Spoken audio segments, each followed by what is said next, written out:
Hey everyone, Oak Norton here again with Scripture Notes and another resource video, this one on the Joseph Smith translation of the Bible. And I want to start off with an interesting quote that is out of Robert Matthews' book, A Plainer Translation, Joseph Smith's Translation of the Bible, History and Commentary, page 25. He says, "In this respect, the testimony of Lorenzo Brown about the preparation the prophet made for his translation of the Bible may be instructive. He records the prophet as saying, 'After I got through translating the Book of Mormon, I took up the Bible to read with the Urim and Thummim. I read the first chapter of Genesis, and I saw the things as they were done. I turned over the next, and the whole passed before me like a grand panorama, and so on, chapter after chapter, until I read the whole of it. I saw it all.'"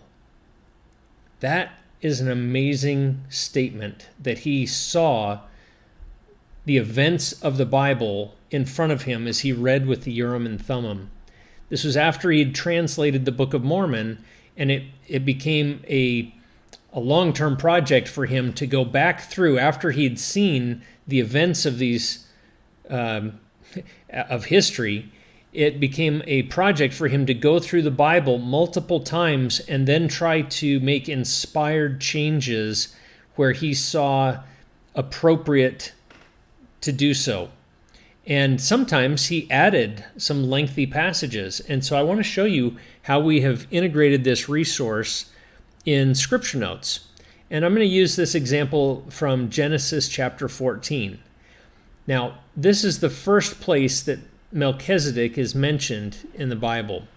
And if I click this links button here, I have two different links down here for Joseph Smith translation and something called inline. Now, Joseph Smith translation, if I click that, just takes me to a plain text version of the full text of the Joseph Smith translation. If I click inline, though, this is where things get really interesting.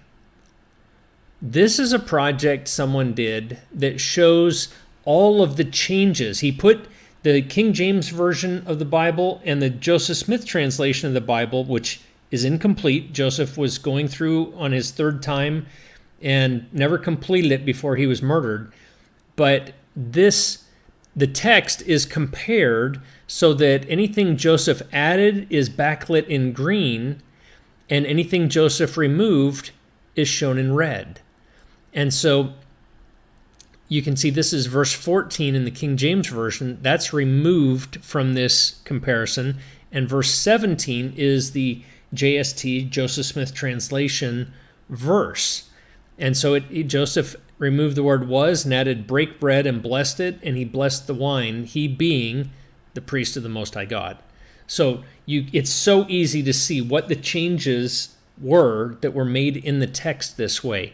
And I just want to show you this section of Genesis 14 is amazing because Joseph added a whole bunch of verses down here on Melchizedek that we don't have in the King James Version of the Bible, and talks about priesthood and the power that Melchizedek had as a righteous high priest. I recommend you go read this, but this is a powerful resource built right into Scripture Notes for you.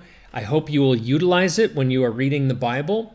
And just, if you have a question, if Joseph changed anything, just open that up and see if there are any changes. There's not always changes, but there's sometimes something significant, sometimes something very minor. But it's there as a resource built right into Scripture Notes.